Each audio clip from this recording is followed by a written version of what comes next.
Katika enzi za zamani za kifalme, palikuwepo na kijiji kilichozungukwa na milima myeupe na misitu minene iliyonyamaza kama ilivyoficha siri nzito za wanadamu. Ndani ya kijiji hicho aliishi binti mmoja yatima, aliyeishi na bibi yake mzee katika nyumba ndogo iliyojengwa pembezoni mwa kijiji, mbali na watu wengine, kana kwamba hawakuhesabiwa kama binadamu.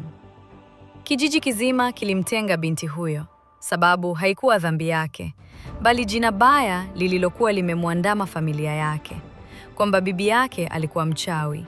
Ilisemekana kuwa ndiye aliyewaua wanafamilia wote, na kwamba sura yake iliyoharibika na mwili wake uliodhoofika ulikuwa adhabu ya uchawi wake. Familia yote ilikufa isipokuwa binti huyo na bibi yake, lakini hakuna aliyesimama kusikiliza ukweli. Kila alipokwenda sokoni kununua mahitaji, watu walimnyima. Alipokwenda kuteka maji mtoni, wanawake walihamisha vyungu vyao. Watoto walimkimbia. Wazee walimtemea macho ya hukumu. Nyumba yao ilisimama pweke, ikizungukwa na upepo wa huzuni na sauti za minong'ona ya watu waliowahukumu bila kujua. Ukweli ulikuwa mchungu zaidi kuliko uchawi. Bibi yule alikuwa mgonjwa. Ugonjwa wa ajabu uliodhoofisha mwili na kubadilisha sura. Ugonjwa huo huo uliwaua familia yao yote, isipokuwa binti huyo. Yeye hakuambukizwa. Kila usiku, bibi yake alimshika mkono mjukuu wake kwa vidole vilivyokauka, macho yake yakiwa yamejaa machozi ya majuto. Nisamehe mwanangu, kwa kukufanya uishi maisha ya taabu, kwa jina langu lilokutia doa. Binti alikuwa akinyamaza, akimeza machozi, akivumilia dunia isiyo na huruma. Siku moja, binti huyo alielekea mtoni kama kawaida. Jua lilikuwa linazama, anga likiwa jekundu kama damu. Njiani, aliona mwili wa mwanamume ukiwa chini, umejaa damu, mavazi yake yakiwa yamechakaa kama aliyepitia kuzimu. Alikuwa mwana wa mfalme, amerudi kutoka vitani, lakini hakuna aliyemsaidia. Watu walimpita wakidhani ni mwizi au kichaa.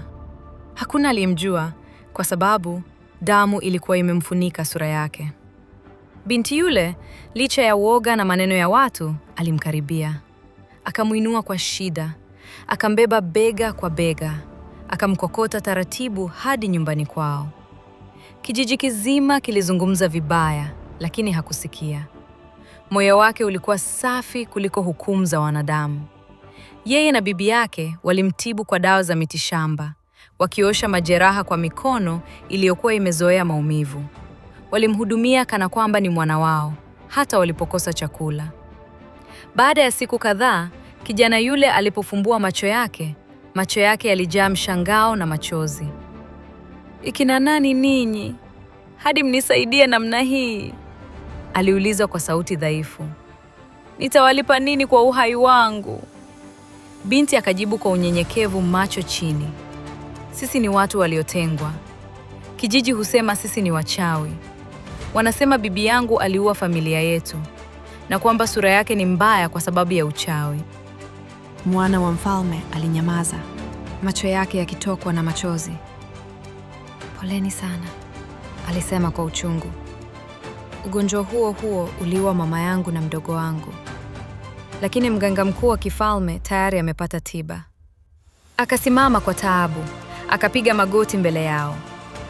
"Kwa wema wenu, kwa upendo mlionipa wakati dunia ilinigeuka, naomba nikuchukue uwe mke wangu.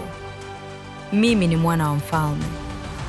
Lakini kabla furaha haijachanua, bibi yule alifariki usiku huo huo, tabasamu dogo likiwa midomoni mwake, kama aliyepata amani baada ya mateso marefu. Asubuhi, sauti ya vilio ilichanganyika na upepo wa kifalme. Binti alilia si kwa sababu ya kifo pekee, bali kwa sababu bibi yake hakuona haki ikirejea. Huzuni ilitawala sana, na ndipo kijiji kile kiligundua kuwa walikuwa wamekosea. Lakini ilikuwa kwa kuchelewa. Haki ilikuja, lakini ilifika ikiwa imebeba huzuni. Funzo la simulizi yetu: usimuhisi mtu vibaya kwa kusikia. Kuna wengine wana chuki na mtu, wanaamua kumsemea mabaya. Unaweza kujiunga na grupu letu la WhatsApp kwa kutuma ujumbe simulizi za CX kwenda namba 0622 577 170.